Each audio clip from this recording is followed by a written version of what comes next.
Hello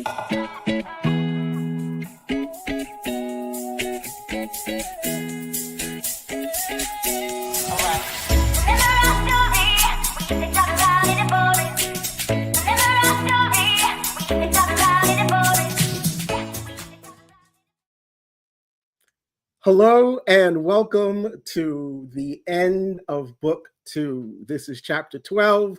I am your host, Derek Tyler Attico, Soul of the Story, Book 2, Chapter 12. I am here with an incredible guest, actor, singer, role-playing gamer, game creator, Aliza Pearl. Aliza, thank you so much for being Hi. on Soul of the Story. How are you? Thank you, Derek. Thank you so much for having me. I'm good. How are you doing? I'm great. It's our honor to have you here on the last episode, last chapter of Book 2. So thank you so much. I've really been wanting to speak to you for a little while now, and we're just going to dive right in. You have such an incredible career, and I don't know what our audience does or does not know about you. So for my first question, I just want to ask, when did you first have, and I guess at what age did you first have that creative spark? Mm. Ooh, I mean, how far back can I go? As far back as you Um, want. yeah, I mean, I think in the way that kids are creative, I was a creative kid, you know?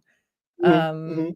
Definitely would tell stories with my dolls and have imaginary friends and Right, right. have whole sagas going on in my head as a kid, and as I got older, those got more complex, you know, because I learned about life and, gained experience, and then it just never ended, it just kept going and growing and evolving as I grew and evolved.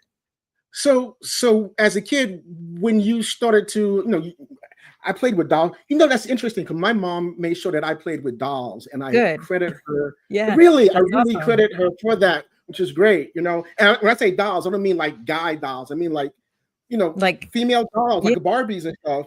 that's And dope. I would, yeah, and I would play with them, and they would have conversations with my, male dolls and all that stuff. It was Yeah, great.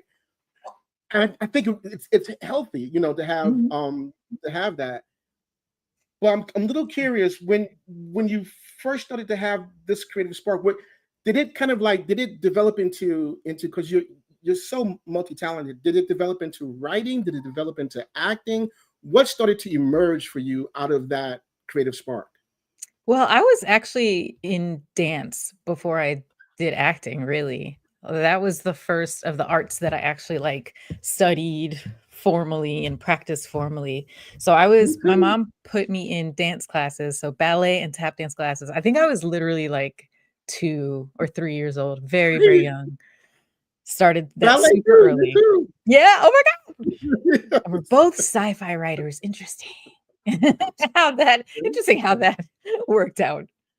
So how did you like dance? How did you like ballet and tap? How did you like that? I loved it. I loved it. You know, it's funny thinking back now, I what I loved most was learning the steps and that there Mhm. were steps and things to follow and things like form to practice and get right. I Right. liked that part of it. Like, um, yeah, not even so much the movement of it. Like I just liked learning patterns. Yeah, yeah. For me, I was around 5 or 6, and I think for me, what stuck with me even to today was just that balance and Mm, understanding your body and balance and just that your body could do these things if you mhm. if you understood the balance of and what bodies could do. That's fantastic. That's Wow. like So that's something that I benefit from still, like, having learned dance, like, I definitely can I have sometimes, like, this weird preternatural speed, reaction speed, and then right. other times I'm completely clumsy, it's very strange, but I think when I am very balanced, it's because, you know, at a very early age, I learned to dance.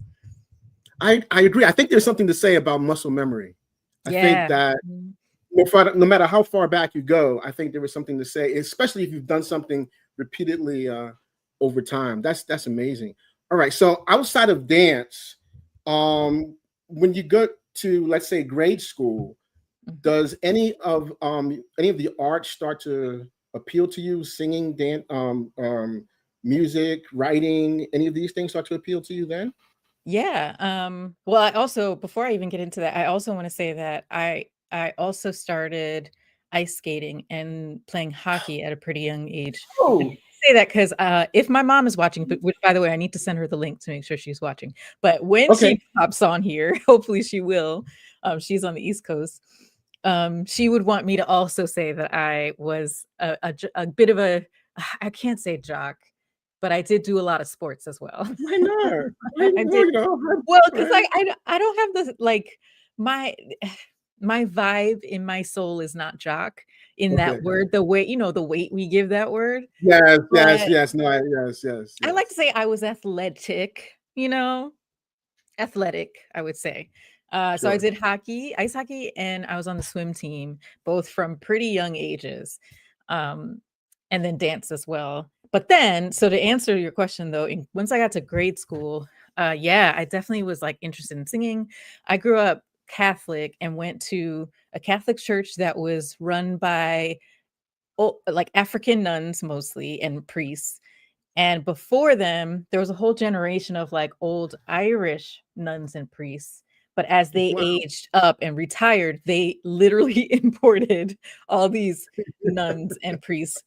I'm sorry, I forget which African country they were from, but yeah, they imported like a whole new generation to run the church. So what the reason why I give those details is because we were in Newark, New Jersey, and Okay. we had a congregation of mostly like Caribbean, Afro-Caribbean people, and some African American, but we sang gospel in our Catholic church. That's the point I'm making. Like we sang all the like boring hymns and stuff, which I love too, the traditional Catholic hymns, but we also Right, right. sang like some gospel songs, and we had like different cultural influences growing up, and all that was interpreted musically in the church as well. So yes, I was super into music at that young age. In church, in school, I started wanting to do the plays at school. We barely had any plays, but when I got to like maybe fourth or fifth grade, they started to kind of like want to give us more theater stuff to do. And I Mhm. remember, I think I was Glinda the Good Witch in The Wizard of Oz at one point. Like, God, I Wow. barely remember remember that. I don't even know if we did a performance of it. We just like practiced it. We just like rehearsed it for months and months, and then I don't remember us actually doing a performance. Listen, I grew up in the ghetto, okay? Like I had a very good education, very good community, but also it was the ghetto, so there were some holes in what we could do. But yeah. No, this is amazing because it's so many parallels because I was raised Baptist, and so it was like really a lot of gospel. But like when I was like 16, 17, there was a period where I was thinking about actually becoming a Catholic priest. So I was thinking about A doing that. Catholic So priest? yeah, yeah, Really? yeah. So I mirrored a What? priest for a summer, and I was thinking about Oh, becoming a priest. wow. Yeah, so it's very Wait, why interesting. Catholic? Why Catholic though? Because I would go to this Catholic church near my house in the Bronx, and I just really connected with these priests and what they were doing and how they were helping the community. Hmm. And I would just start to like go to Catholic church, and Wow. I really had some. I liked the music from the Baptist church I was in, and I loved the gospel. I didn't really Mhm. enjoy the people, you Mm. know, Mhm. of that kind of organized religion. So by being around um, the Catholicism and Catholic Church, I kind of got back into church, and I was Wow. like, oh, maybe this is not just something to get back into, but maybe this is a calling. And so I That's started amazing. marrying. Yeah, Wow. yeah. So I started marrying a priest for like a summer, but I was like, no, I don't think I could do this for my Oh, entire yeah. life.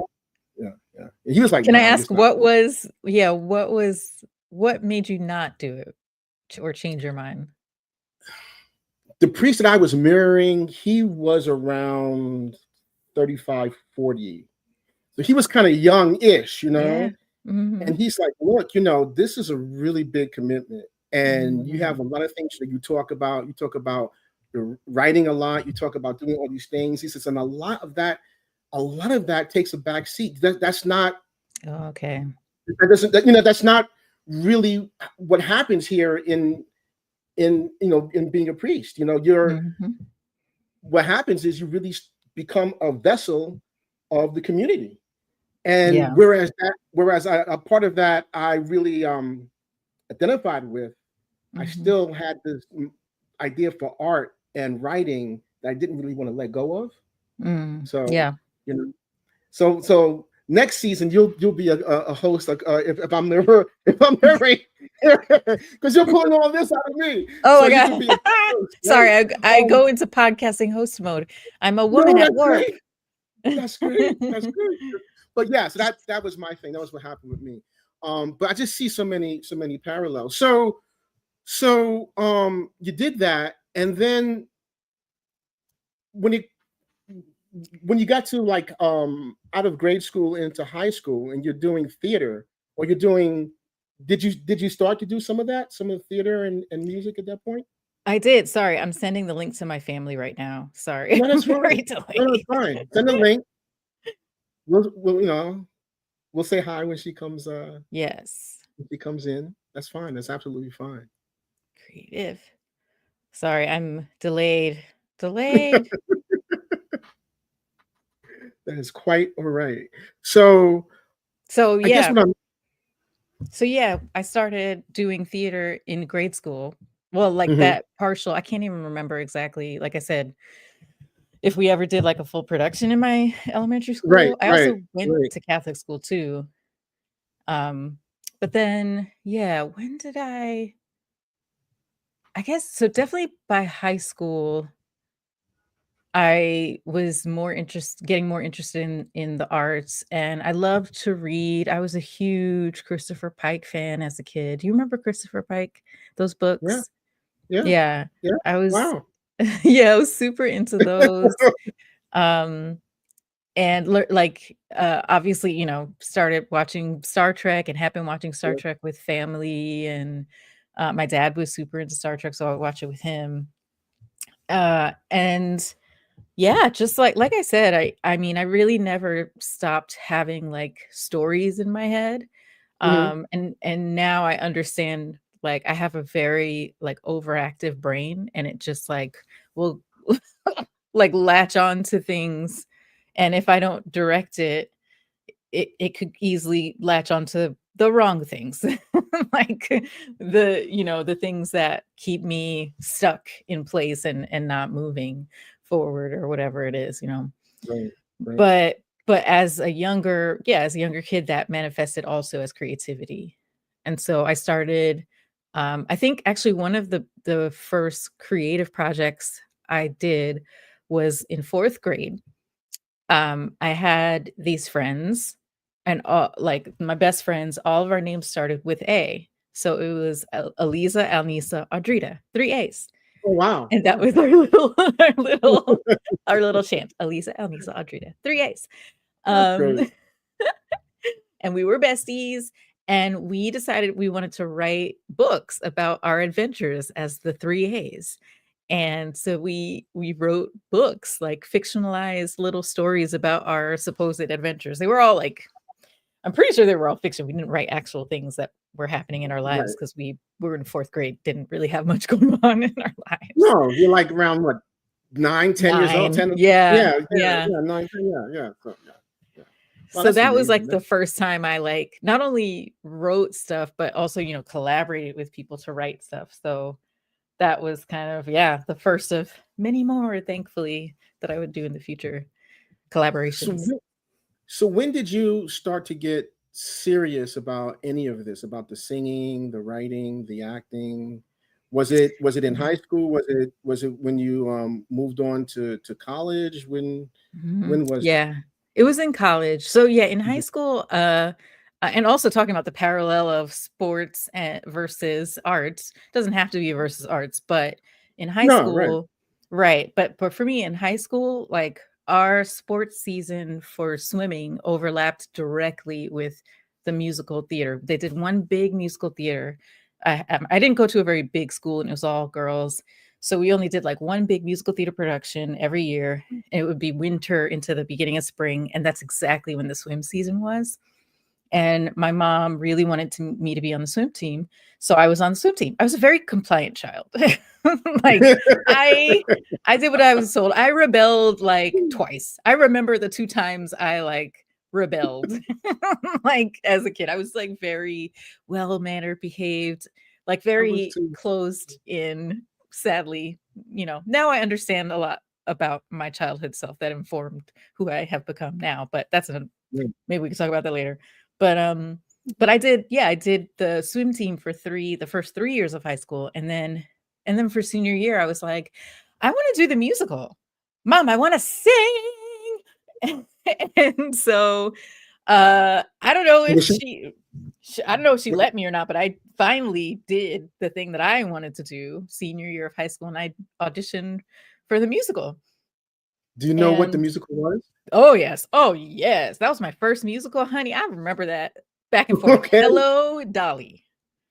Oh, wow. That's a big Yes. one.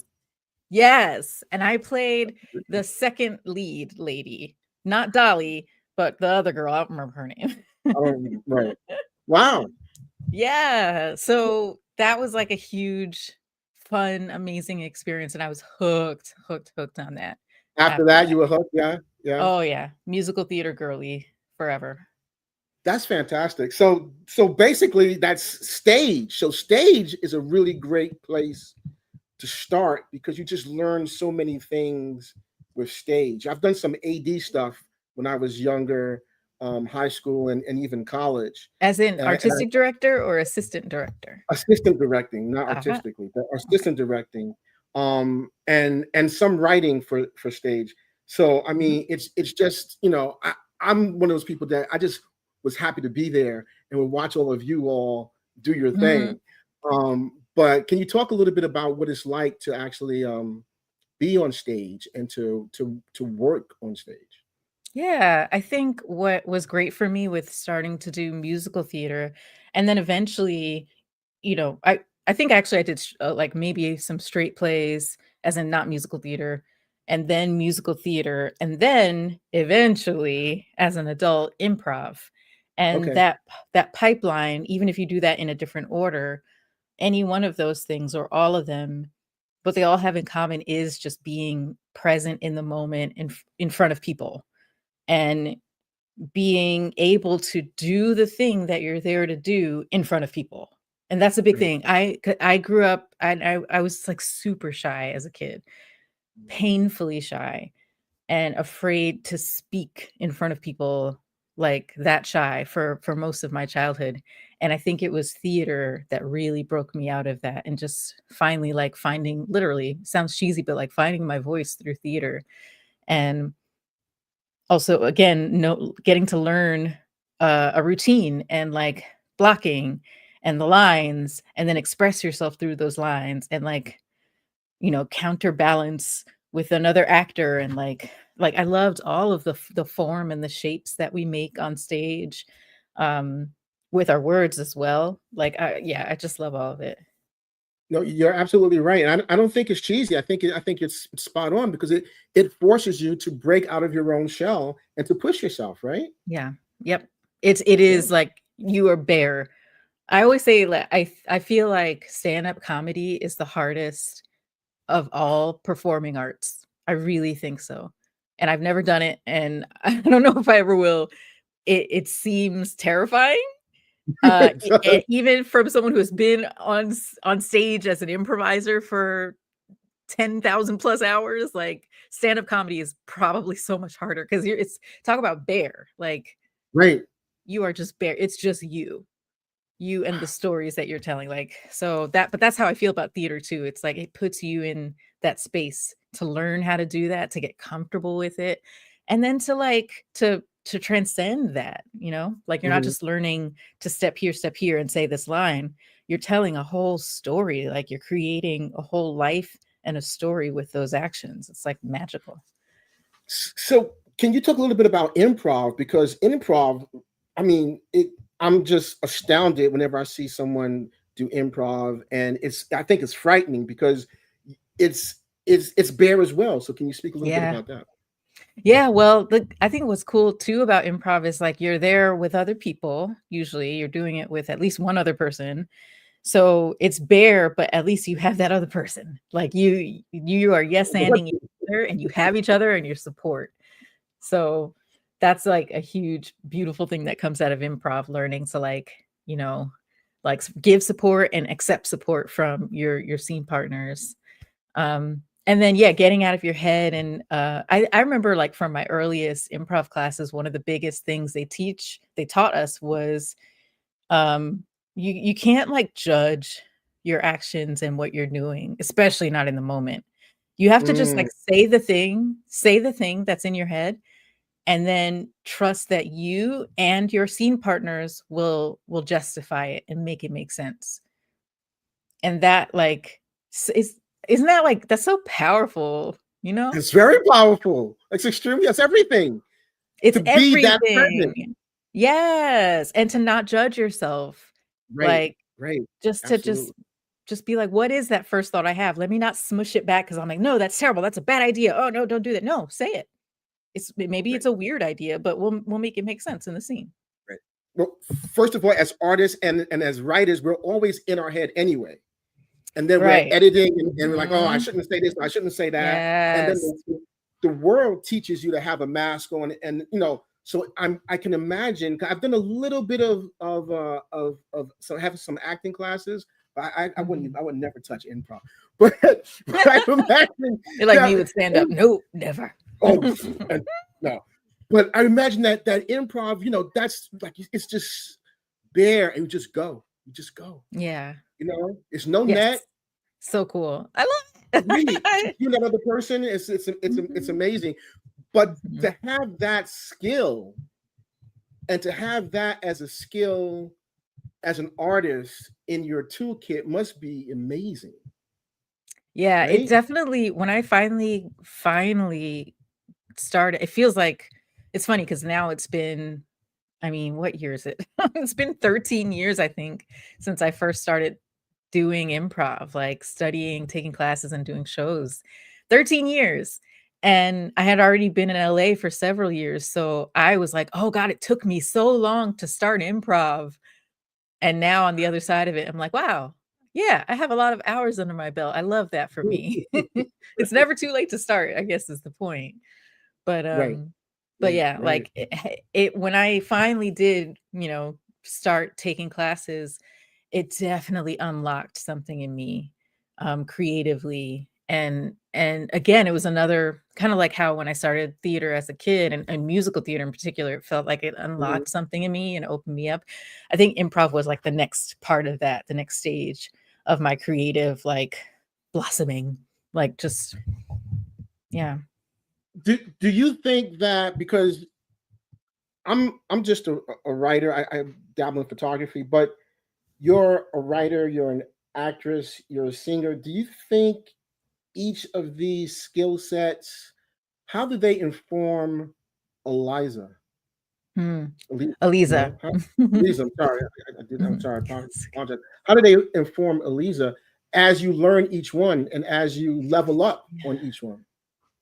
Yeah. I think because I have this, like, very busy brain, Hmm. it's been really helpful for me to have different avenues and ways to express things, Right. and that's one way that yeah, every new layer of myself might, there might be several months where I'm, like, really working on music, like, writing new music and, like, recording something, and then, another several months later doing, like, an improv show and figuring out like if we're going to do like a genre or things like that and producing that. And I've really loved that different parts of my life have been marked by different forms of creativity and creative Mhm. expression. um and even, it's cool, like and I think this is actually even more important as we get older and into further into our adulthood, is that the arts are always available to us and we can always learn more things. I actually like just on a whim a few weeks ago was like, I want to do calligraphy again. Like I briefly studied calligraphy in high school and a little bit in college, but just so briefly. It's not something I achieved any like level of mastery or amazing Still, skill in, but I just love great, doing it. great. And just a few weeks ago, I was like, I just want to do it again. And so I like got some calligraphy pens and some like free worksheets online. And now I have another form of art to just like de-stress and try. So it's like, yeah, just, sorry, this is a very roundabout way of answering the No, no, question, no. but I think for me, having the arts as a form of expression, but also as a form of like channeling things and meditation and just being present with ourselves. I think it's so important for us the older we get. It's good to have it as kids, and we should always want to like have kids have experience with the arts, but it's just as important as we age to have those outlets. You're absolutely right. You're absolutely right. I teach a class on the fundamentals of storytelling, and I was telling my class that being an artist, being a writer, it's a marathon. It's not a sprint. Yes. Yes. And right, and I, Yeah. can you talk a little bit about that? Because I Well, mean, yeah. who you Mhm. are now and who you are when you started. Can you talk a little bit about that? Ooh, I mean, you saying that is a reminder for me because I forget that sometimes.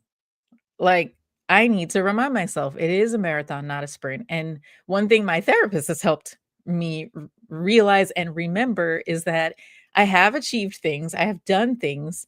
And, right now I'm not as active in the arts and my creative career as I used to be, but I am still active in it. And me stepping back to take care of myself and to adult for a little while doesn't erase what I've done, like the work I've Yeah. done and the experience I've gained. So it's like it is a little scary to me sometimes. Maybe I think that's the actor in me where I'm like, if I'm not in front of the casting directors all the time, they're gonna forget who I am. And honestly, I think that is true.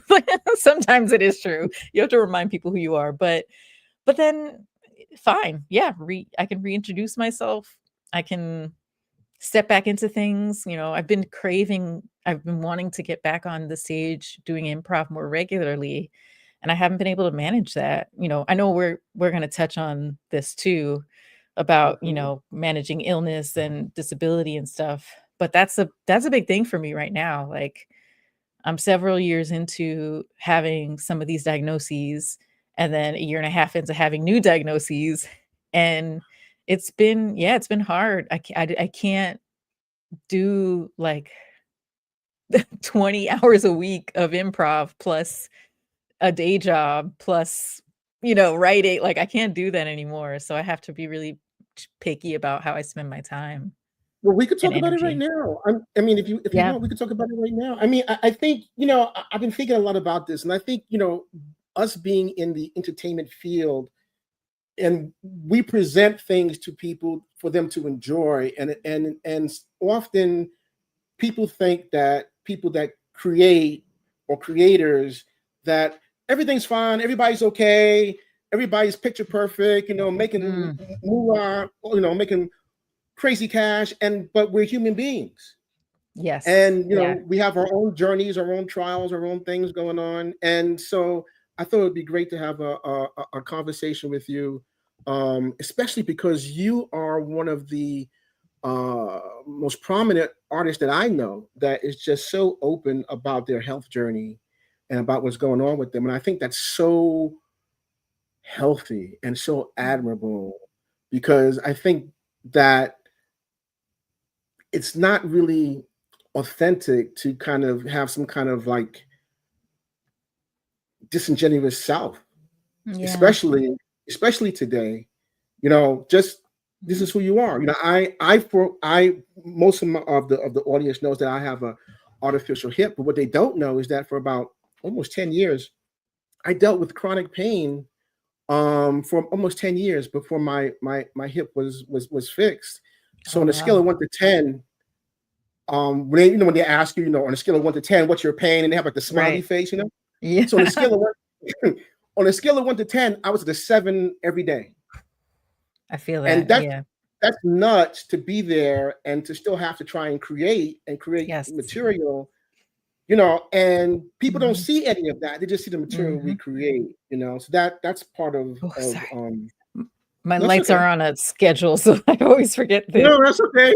It's, It's very so that's dramatic too, like when you said that the it lights is go out. dramatic. It is dramatic. But that was part of my journey, and in learning, like, for a long time I tried to get back to who I was, and I was like, oh, you can't get Mm, back to who you are. You have to go through right. it and find yourself Yes. at Ooh, the other end, Derek, right? that is a word right there, because that's exactly what I have been going through recently, and I think I'm So finally on the other side of it, yeah, but, like, freshly.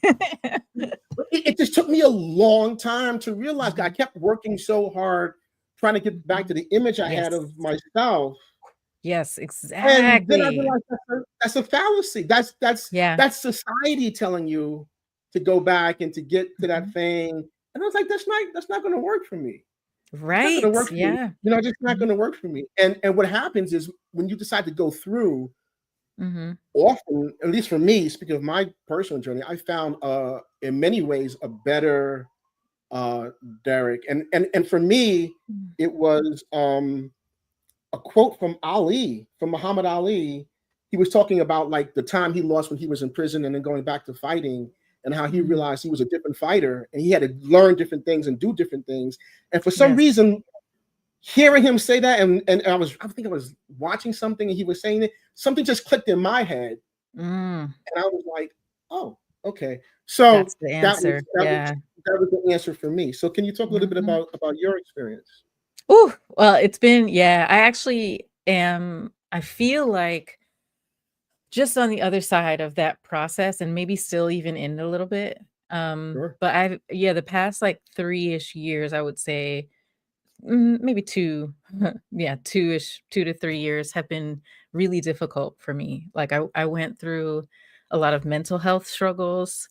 I went through being super unemployed, losing what was sort of a dream job, just and having that and another income source completely evaporate, both of which were heavily writing jobs and Mm, creative jobs. So it was just like uh, a lot of like physical health stuff going on. I then also was in a like a rental, an apartment rental situation that turned really toxic with the landlord and had to, like, move out, and my credit was terrible because I was had been unemployed, like, before that. It was just, like, a mess of a 2 to 3-year span, sure. Yeah, that's and yeah, and it kind of all culminated well, not even culminated, but I would say, like, at the end of the 3rd out of 5 acts, since we're writers. that's At the end writers of with a act five 3. act. Right. It's a 5 act story. I think I'm Five in act act right. The 5 turning now. point. Right. I think I'm in act 5. But at the end of act 3, like, that culmination, that's when I was, like, the most depressed. I was not sleeping.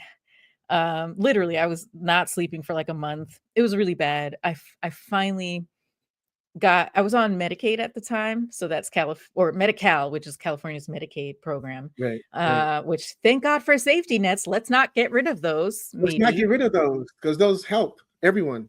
Yeah, also, I've paid much more into it than I even got out of it, and I got a lot out of it. So, yeah. Ugh. Anyway, little PSA there. But I was able to get a therapist, and finally I got a neuropsych eval because I had heavily suspected that I had ADHD, which was another thing that was really difficult and getting harder and harder to cope with.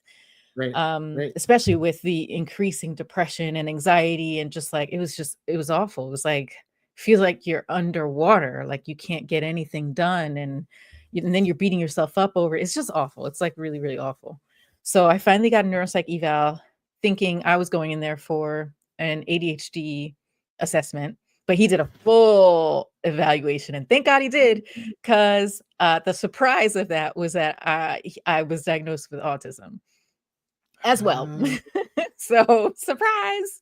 Um, I was shocked, and, of course, I did the most autistic thing and immediately went and Googled everything on the internet about autism. on- Uh, became an expert in, like, 2 days. And what's amazing is, like, oh god, Derek, like, there's so many things I could tell you about the synchronicity of it and how, of course, I'm autistic. Like, how did I not realize that I'm autistic? Because once I started learning and reading about it, really learning, I was like, wait, that's not just a thing I do? Wait, no, but that too? Oh, that oh, my entire oh, I'm autistic, damn. Like, I'm just, like, realizing everything I do and am is because of autism and ADHD. And of course, I am a person, like, it's not my Right, entire personality, but, like, no, it right, kind of it kind of is, like, and, if you've heard of the term masking, I built a lot of my personality was built around masking and learning to deal with these symptoms that were undiagnosed and not treated or supported. And one very specific example I can give you, which ties back into like this creative conversation we're having about career stuff, is that when I started doing improv, I became like really deeply enmeshed in two different improv theaters, and I started with one, made a lot of friends there, got to like finish the classes and performed on in shows and stuff, and then I kind of drifted away to this other one where I became even more entrenched, and mhm, that was like a long form genre theater that I absolutely adored the work we did there. Some of my best friends I met there, wow, and and then we had offshoot shows that we produced and like sprang out of that theater community. So that was like very both of those were very fruitful for me. And I still have like people in my life from those communities. But the second theater in particular, I just got really entrenched in. And I was like one of very few Black people, people of color at all. right, The only Black woman for most of the time I was there. wow, And there was a lot of weird social cues that I was not picking up on. But early on, I learned that if I complained about things, it would be interpreted as like 4 times worse than someone else complaining about it. So right, I right, wouldn't right. complain about The things. brain, right, right. Of And course. it's getting heavy. You know what I'm saying? Like Right, right, like right, reliving these things, it's like I literally masked my way through these communities, got to high levels of influence within them, or so I thought. And then the moment I actually did start saying, "Hey, we need to change this. Like, there's better ways to do this. Let's make this place more comfortable for other people of color because I'm tired of being the only one." That's right, right. when I became a problem. And I would, you know what Mm, I mean? And I realized, mhm. oh, no amount of masking, no amount of like tiptoeing and not revealing, like No if amendment. I'm upset about something, gently, totally sort of bringing it up to someone and encasing it in lots of gauze and cotton candy. None of that matters because now, like, I fucked up. Now they see that I Yeah, have criticisms and I have an yeah, opinion. Like, yeah. so No, yeah, I understand. I think, in being a artist of color, being a Black artist, as we are, it's always, and it's not everyone, but there are times you'll meet people that are just waiting to apply a stereotype to yes. you, Yeah. especially if they see that you're thriving and you're moving forward. Like, Oh, okay, well, yeah. how can we box this person in? And I don't know why people want to do that, but for whatever reason going on, what they got going on in their head, they want to do that. And I've spent a lot of my life avoiding getting put in boxes, Good. I did because I'm not. so I dove head first into those, and as I learned more and more about late diagnosed autism, especially in women and women of color mm, and LGBTQ folks and trans people, the more I mhm, learn about when we're undiagnosed with it for years and years, is that we actually just saw something on Instagram. Was it TikTok?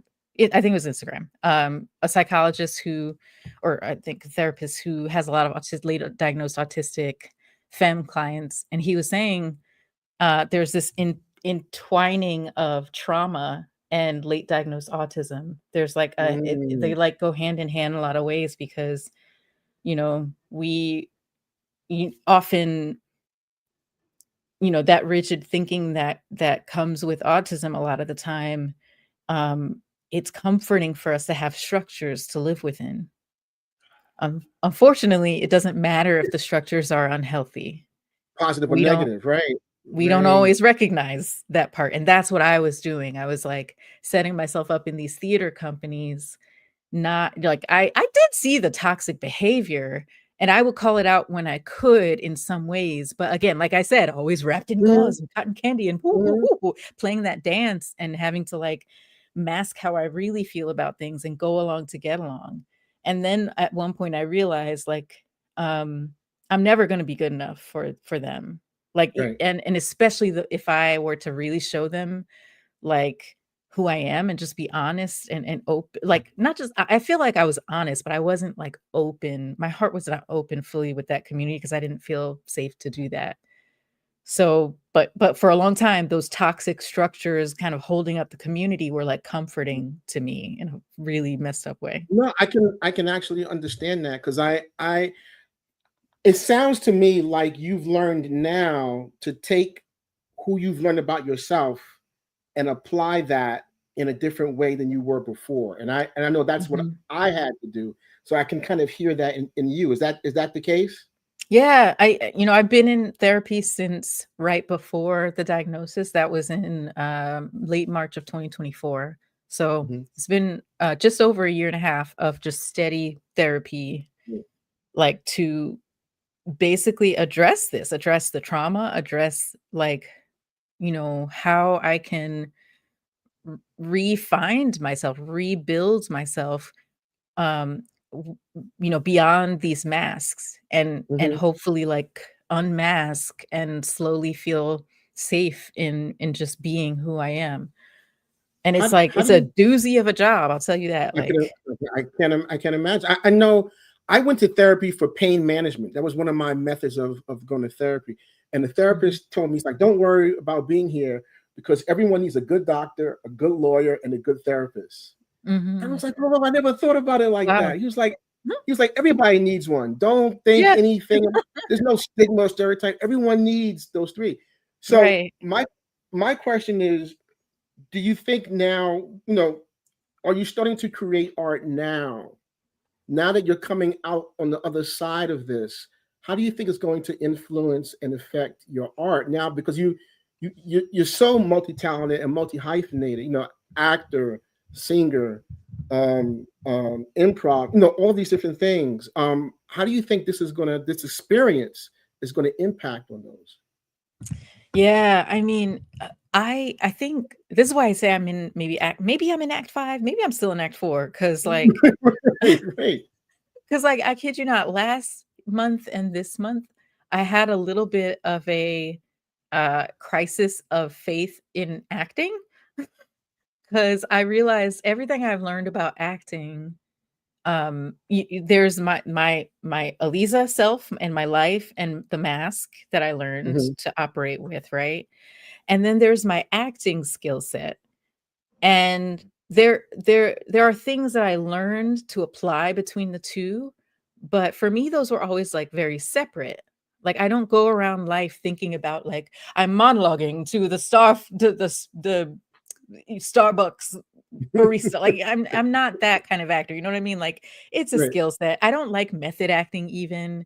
Like, yes, I bring certain parts of myself and my experience into my acting, but I'm not a method actor. I think it's very, very unhealthy psychologically. But It yeah. can be, yeah. I've done method Yeah. writing, and it can Oof. be bad. It can Yeah, be I'm bad. I'm I'm actually, like, very against it, and I have a friend who, loves Daniel Day-Lewis, and I'm like, not of it. Like, I'm like, "No, I don't I'm sorry, I don't ascribe to Right. that method of acting. I think Right. it's really Right. fucked up and messed up." And I know Daniel Day-Lewis has, like, traumatized some people in his life, so I'm like, "Nope, that's not for me, and I don't ascribe to that." But, that's my little TED Talk on method acting. But wait, what was the question? No, but now now as an artist, what do you see yourself coming out of Mm. this Oh, experience? right, Or, I mean, or right. even if you're still in it, what do you Yeah. visualize? What do you want for yourself as an artist now? So I mean, honestly, the first thing as I was like still very much in it, but starting to see the end of the tunnel, the light at the end of the tunnel, I was like, I think I want to just tell my story and share what I've been through and how Mhm. I got through it and what changed for me and what happened. So I started writing a book about it. And it's, nonfiction just about this like 3-year span of hell that I went through. Um, and what it changed for me and how it just ties all the pieces of my life together in a really weird way that I didn't expect. So that's there. I still have that. I'm working on writing a book, but I started writing that like last year as I was like still going through stuff. And so yeah, the first pieces of art that have come out of me have been nonfiction. And so the book, I also am working on starting my own podcast, and it's going to Mhm. be very much like a lifestyle slash, I think comedy, just because it's going to be fun and lighthearted in some ways, but also just like sharing, life stuff and you know whatever I want to share, just as a person and just me, and not in a performing way, just in a sharing, fun way. So yeah, This those first two pieces have been nonfiction, and then I do have this some fiction that's also coming through next. this sounds really if you'll let me say, it sounds really healthy because I was watching an interview with Salman Rushdie, who Mm, is an incredible writer, and he was attacked and yeah. lost his eye in an attack, and Mhm. he was saying that the first thing he did after the attack, he thought he would never write again, Mm, just from the experience and the trauma of being attacked and being stabbed almost to death, and then the first thing he did, the first thing he actually wrote was nonfiction because he mm. had to write about Yep. that experience, and he had to get that experience out before he could go back Yes. to almost like the fun of fiction. Right. He had. Yeah. So I think what we're doing is really great and is really brave because I think Thank you you. have to go. Absolutely, you have to go and get that out and do that, and then I think once you can look at the thing that you've created because you're still creating. You're not Yeah. stopping. You're still an artist, Yeah. Mhm. right? Whether we go to heaven or hell, we're still artists, right? So Yeah. we're still artists doing our thing. It's just that it just starts to change, and sometimes we don't always see the change because we're Mhm. like we're looking, and and for me, I'm like, yeah, I had to look at it after the fact. Oh yeah, I'm different now. I can write about things differently because I've experienced on the other side of it. So I think you have to Yeah. get through all that, and then once you're on the other Mhm. side, you'll Yeah. be a different Aliza, I think so, and I think she's still forming. I think she's still, coming into fruition. It's hard, like, I think one thing I did, what, I still do mask, I guess, but now I'm, maybe because I'm aware of what that means for me. I Yeah, I'm kind of hyper aware of it, actually. I'm definitely a people pleaser masker. Mhm.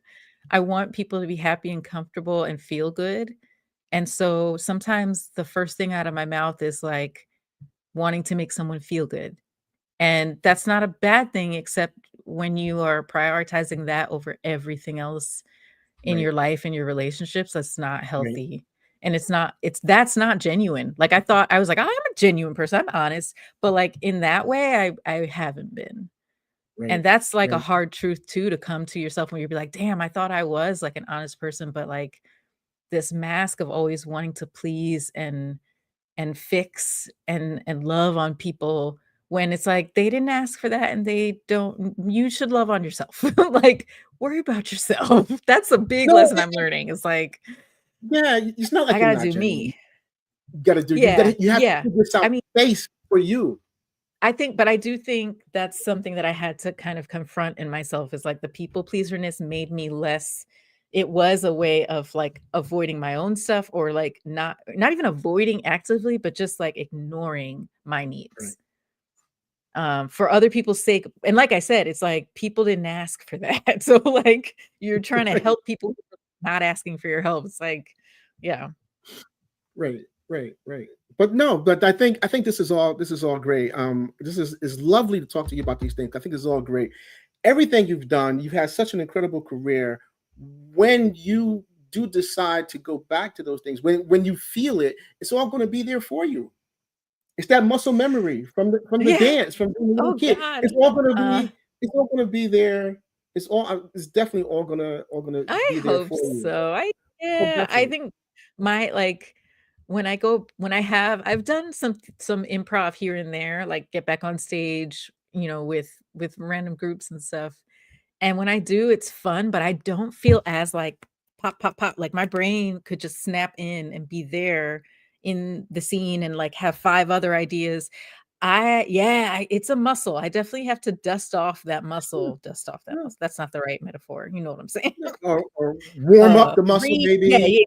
yeah, Yeah, Yeah. reawaken the muscle even, just like, it's Mhm. there, you're right, it's still there, but it's like, your girl is very rusty, like, I feel rusty. I've been told I'm not as rusty as I think I am, but I'm like, "I don't know, when I'm on that stage, I feel rusty." Yeah, no, I don't think so. I mean, looking over, you've done so many things. One of the things I wanted to talk to you a little bit about is that you created, well, even before that, you went to Princeton. What was it like going to Yeah. Princeton? What was that like? Can you talk a little bit about that experience? Yeah, it was, what was it like in a nutshell? I mean, so that was another thing that if my mom is watching, I went to Princeton because of my mom. She forced me to just kidding. She kind of did. She actually no, she forced me to apply. I had no desire to or thought to. I actually wanted to go to Northeastern University in Boston. I, as a little 17-year-old, had done research, and at that time, I was much more I had done, done musical theater and, in high school, but I was much more, like, musically oriented. I was a singer-songwriter for most of my life, really. Like, I've written Mhm. hundreds of songs, and Oh, wow. yeah, like, I've only released maybe, like, a dozen of them, but that's Really? cool. That's yeah, I have an EP that I think is still on iTunes, and then I've released some other songs just scattered, like, throughout And you have a time. beautiful voice. You have a beautiful voice. Thank I was you. watching you, been watching you on YouTube. You have a beautiful Oh, voice. I mean, thank you've done you. so much. Yes, you've I done so know, much. it's ridiculous. It's You've been on NCIS. I mean, you've done lots of television. Um, you played Michonne before, not on Walking Dead, but you played Oh my Michonne god. before Michonne was even on. Can you talk a little bit about? There's just so many things I want to talk to you about. But can you talk a little bit Yeah, about that yeah. as well? Oh my god, Comediva and the Right. Banff Girls Club. Oh yes, that was, like, such a freaking wonderful part of my life. So around 2000 somewhere between 2010 and 12, I think is when that all happened. Um, I don't even remember how I got cast or how I knew who someone probably through honestly, I was doing UCB at that time, so probably through that community, I met the people and got cast in this web series when back when web series were like really like popping off. And I feel like they're Right, making right. a comeback. I'm starting to see actual web series make a comeback, and I'm like, yes, web series are back. I feel proud to say that I'm an actor who came of age in my acting career during the web series boom, and I had, like, 12 web series on my resume at one point, like, very proud to be a 2000s through 2010s web series actor. But, anyway, Banff Girls Club was a web series that was by this channel called Comediva, so it was women-run content channel on YouTube that was making comedy content, scripted and unscripted. And so their like flagship series was called Banff Girls Club. Those of you who remember the Bad Girls Club reality TV series back in the day, it was that, but with like the magical slash final girl slash, so Buffy the Vampire Slayer, Michonne from The Walking Dead. We had uh, Bella Swan. I almost said Stella. Wow. Bella Swan from Twilight, and I just rewatched all of Twilight, so it's, like, fresh in my brain. Bella Swan from Twilight, we had, Hermione Granger, we had, Wow. Hunger Games girl, like, so all of those leading ladies of fantasy Well, TV, everything. Right, right, right, yes, right. sci-fi, horror, everything, and, we all lived in a house, and it was a scripted series that it was so much fun. I loved it. It's where I met one of my, like, lovely performer collaborator friends, Amanda Troop, who later that second theater I was talking about, we re-met back there in classes, and then we started a group with a bunch of other amazing women called Ripley, where we do improvised sci-fi and fantasy and, yeah, just like Comediva and Banff Girls Club was just freaking so, so good to me. I watched some clips and I'm like, you're killing it. You're killing it as Michonne. I was Michonne before Michonne. You're Michonne before Oh. Michonne. And like, you're killing it. Yeah. That was special, like, getting to originate that character before she was on screen, like, yeah, pulling from the comics. From the right, pulling from the Yeah. and as far as I know, the first time we actually saw anyone, any female actress play her in live action I think anywhere. so. I think I was. Yeah, I have yeah. weird little distinctions like that in my career that, like, nobody really knows who I am, but I have, like, some weird firsts. I was the first of some weird things. Another one was when I worked at Geek and Sundry. I was the first female to run a TTRPG campaign on their channels. The first Right, and on Geek and you're Sundry. huge in that community as well. You're huge in the role-playing game community, TTRPGs. I feel like I'm the B TTRPG. actress of, like, nerd culture. No, No, it's no, no, okay, I no. love it. It's fine. You know what? You know what it is? People who know me and who follow my career, if I ever, like, blow up someday, they'll be like, We knew her when." And I if this is remember. it, I'm also happy. I swear to you, yesterday and today, I'm like, she's done all these things. It's just going to be like this one thing that's going to fall into place, and it's just going to be like the thing. 'Cause that's what happens. You get the Yeah, yep, thing, and totally. it just Mhm, propels you. You know, you've done all these things. You created a game. Can you mhm. talk a little bit about that? Yeah, so, a few years ago, I was working with this company called Vesper, that doesn't exist anymore, but, the good that came out of it was that it was a video game company, that I worked with, and I was one of several writers who got chosen to create our own original video games with this company, and so, I created, this fantasy world called well, the fantasy world has a name, but the game I created is called Chromagy, and it's a fantasy world where color magic is kind of coming to the forefront. There's an old magic that has died out that is kind of like lost its power and has had less and less practitioners over the decades. So now it's like very weak and not in use as much. And this new way of tapping into that power is called chromagy, and it's tapping into the different colors of the prism. So literally Roy G. Biv, and each color kind of like has its own primal power. And what I love about chromagy in this world is like when I came to it, there were two kind of like founding thoughts I think that helped shape what this world would become. One was that I was like, I want people to be able to like paint magic. It was just like paint magic. For some reason that was in my brain. I was like, I want paint magic. I want color magic. like a rainbow, just painting the magic in the air. That was the first thought. And the second thought was that I love D&D. I love sci-fi. I love Star Trek pew pews and Star Wars pew Right. pews and shoo, shoo. I love all that stuff. But I also was like, I wonder what it would be like to have a magic fantasy world, in a D&D style, but where you're not doing combat, where you're not Yes. you like you might have warriors, so like warriors and people who use magic as a sword, but it's not the purpose of the game isn't just to rush through a fantasy world and like slash things as you go. Um, and if you're in a fight with someone, it's more about you're gonna, like, do some red magic at them, you know what I mean? Like, I just Right. wanted to, like, de-emphasize the combat and, like, weaponry and just make it all magic, so you can use it for good or for bad or for something in between. I found an Instagram of you talking about this, a post, and I swear to you, I must have watched it like 5, 6 times. Oh, And wow. I was like, oh, this is just so, it was so beautiful. But at the same time, you'll understand when I say this, it just felt so clean. You know, Mm, you had come up with an idea that was so clean. It wasn't cumbersome in any way. It was clean. It was well thought out. mm.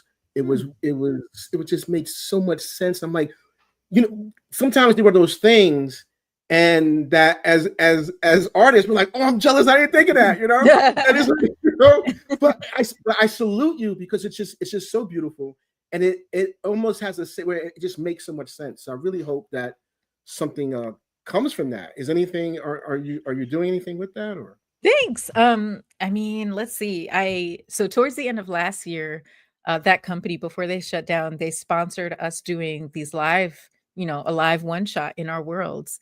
And that was a really nice little gift they gave us. Like, here, let's do this show. I mean, we also, did it for them and we were paid to do it. It wasn't a gift, just to be clear. It was a gig, and it was to help like create promo material for the company. Great. But we did do one shots in our worlds, and that was great because I got to like take it for a spin, kind of, and also try it out on not just these players at my table who I'm introducing to the world and having them embody some of these characters, but also to a live audience, which is such great feedback. As theater people, like, a live audience is the best feedback, right away how they feel about something, Absolutely. most of the time. So yeah, I've been thinking about like just maybe the initial thing is like writing up a setting, like a setting book or a setting document for it. I already have that work, like the bones of that work from that TTRPG one shot we did. So, I mean, honestly, my heart is still in the realm of TTRPGs for sure, but I also really love video games, and Mm, I want to make video games. Like, I have video game ideas coming out of my ears. Some of them I have plans to actually make and build myself. Some of them will just be like text games in Twine that you just click through and read. And some of them I'm actually like learning a little bit of Unity and some like very simple tools so I can actually build visuals for my games myself, because I'm tired of right. waiting to get hired by a video game company. Right. Because my lord, that industry is a mess in terms of like hiring and corporate stuff. So like right now I'm like nestled in a full-time job in tech, and I'm gonna just take this opportunity to have like some steady income and a salary and health insurance and do my art on the outside. And part of that is making my own video games. So hopefully I will my dream would be to build a Chroma G video game. Mm, mm. Aliza, it's the hour's gone. I don't know how that happened. Uh, it's, it's been fantastic speaking with you. We definitely have to have you back because there's so much that we did not cover. There's so much to your career that I would love to have you back on and cover. Oh, But I would love to come back. Thank you. This has been so thank you. fun, like talking It, to you, Derek. it really has. It's really been a lot of fun. I'm really hoping that our audience enjoyed it because there's just so much about you that we haven't even really delved into yet. So we'll have you on again to talk to you. So I want to thank you so much, and I want to before I go, I want to talk to our audience about a few things here. First thing I wanted everyone to know is that we're going to put the QR code up for the Sabrina Wood Legacy Fund. Yes. And 100% of sales go to the fund, as we hope you know, and that is still going on. Yeah, that's still going on, and the applications for those are still open, I believe, until December 1st. And we'll put the QR code up for that as well. The Boldly Go grant applications, those are up until right. Those are up until December 1st. And you can also find them in the show notes, folks, if you want. And I want to thank you all for your participation in this fantastic community. I want you all to know that if you're new, we ask you to like and subscribe to the show so that you don't miss any of these incredible conversations like the one we just had with Aliza. And here at Soul the Story, our goal is to always have authentic discussions from an array of diverse perspectives. So if you've enjoyed our guests and conversations, then we ask that you consider supporting the show, please. Or if you want to get your brand in front of our loyal audience, please click the link in the show description or visit sci-fi-sisters.com/sponsors to become part of the conversation. And with that, I want to say, my thanks to my sponsor for book 2, the amazing Dave Gregory. Thank you so much. Thank you, Dave. And on behalf of all of us at Sci-Fi Sisters Inc., happy holidays. Please, everyone, stay safe, be well, and we'll see you all next year in January.